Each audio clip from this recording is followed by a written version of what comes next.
Even the newly elected leader has paid his respects. The Honourable Mr. Manmohan Singh. The people at the top are aware of the rumours, as they've been around for at least 30 years. 3 years ago, in response to claims against SaiBaba, the former Prime Minister Atal Vajpayee issued a letter on his official notepaper, calling the allegations wild, reckless and concocted. Did the government of India know something? Had they investigated SaiBaba and found him to be as pure as he proclaimed? I went to Delhi, the political heart of India, to find out why successive governments have given him such support. Do you agree with the contents of Mr. Vajpayee's letter? I do agree that these charges appear to be baseless. Are you aware of the nature of the claims against SaiBaba? Well, but I have read something. Mm-hmm. And I know SaiBaba very well. I know most of these people very well. Mm. And I can say that whatever Mr. Vajpayee has said is the correct position. The correct position for Mr. Joshi and other former government ministers appears to have been side by side with SaiBaba. Until the recent election, he was a senior minister in the Indian government, a powerful man. We were interested to know if any future investigation of SaiBaba had been compromised by the former Prime Minister's letter.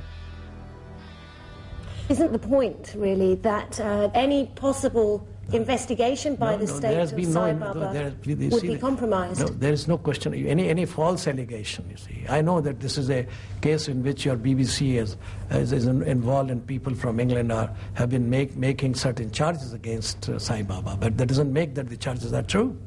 I just wanted to know whether you think that there's a danger that the Indian government could be bringing itself into disrepute by so many leading members of this government being associated. No. Not so. Not so.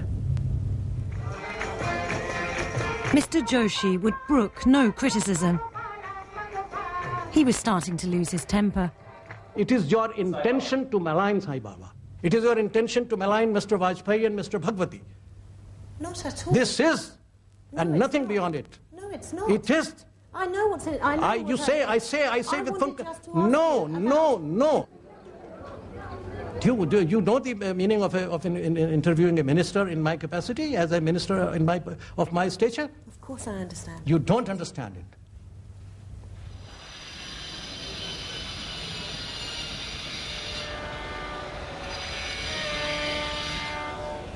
Not every government I discovered is so enamoured with SaiBaba. The scale of the abuse has caused alarm around the world. In Sweden, a SaiBaba school closed down after disturbing revelations from a young boy. The American government is also concerned. On the website of the American Embassy in Delhi, there's a warning to any US citizen visiting the state of Andhra Pradesh. It draws attention to a noted godman who reportedly indulges in inappropriate sexual behaviour with young male devotees.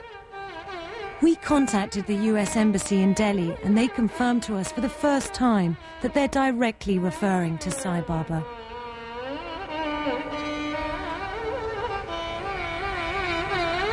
Sex abuse is not the only controversy tainting the godman's reputation.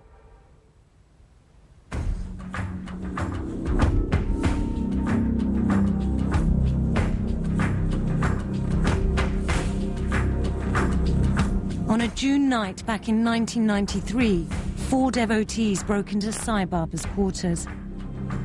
They were armed with knives. Their motives are unclear. All 4 were close to SaiBaba. Some say they wanted to warn him about corruption in the ashram. Others claim their intention was to kidnap or even kill SaiBaba.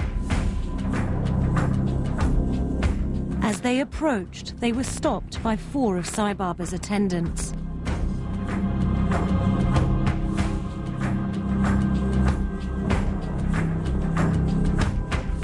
In the struggle that followed, 2 of his attendants were killed and the other 2 badly injured. Hearing the commotion, SaiBaba escaped through a back stairway and raised the alarm. Heavily armed police arrived on the scene. So these boys, they ran and locked themselves up in a room.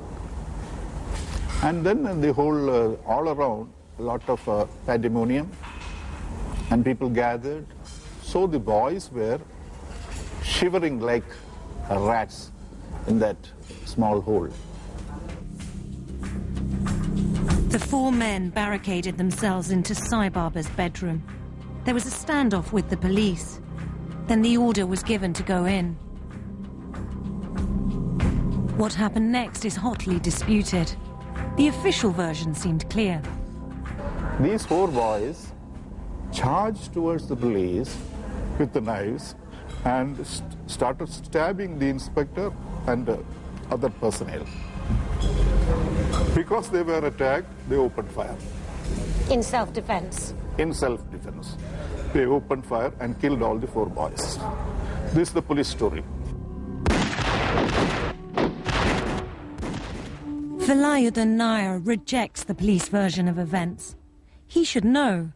Until 2002, he was Home Secretary of Andhra Pradesh and in charge of the state police. On coming to office, he examined the files and found that the original police report was riddled with lies and inconsistencies. This was later exposed by a CID investigation. Yeah. 2 or 3 daggers cannot be a match to roaring guns. So the story of police being attacked and the police shooting in self-defense is totally baseless. This is absolute cold-blooded murder. Some police officers were arrested, but never charged. The case was eventually dropped. SaiBaba has always had a close relationship with the police. Even today, senior officers are special guests at the ashram. With friends in such high places, SaiBaba seems to be untouchable. Any attempt to investigate the goings-on at his ashram, even murder, appeared doomed to failure. Tell him. What are you going to say to him? Critics say police connections ensured that SaiBaba wasn't even interviewed, despite being one of the witnesses to the events of that night. The only person who was a witness to the murders or mysterious death was SaiBaba, and he was not examined as for evidence at all. And those students also who were there, 2-3 students, they were not examined at all. Why do you think that the 1993 murders weren't properly investigated? The central government stopped the investigation because if investigation takes place, a lot of things will come out. One thing, economic offences, sex influences, all these things will come up. Shocked at what he considers a travesty of justice, the former Home Secretary is now seeking to reopen the case. The killing of the boys was only to buy silence. If the boys are taken to the court of law, if they were arrested and taken to the court of law, they would have stated several things, including why did they want to meet Baba.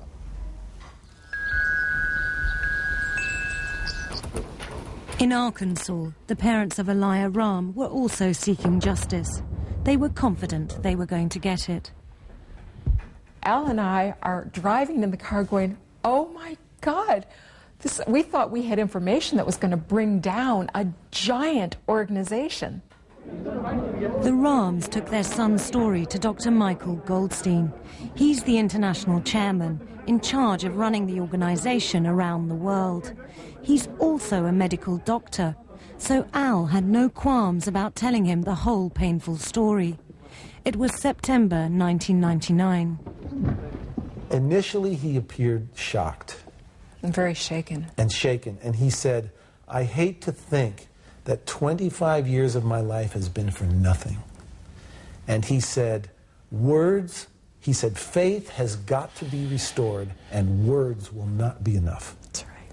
And those were his words to me. He looked me straight in the eye and said that. And that gave me hope. Michael said, I'm going to personally talk to SaiBaba about this. I'm going to talk to SaiBaba, and please don't tell anyone until I have a chance to get back with you. Dr. Goldstein did go to India to question SaiBaba. When we originally interviewed him, he refused to discuss any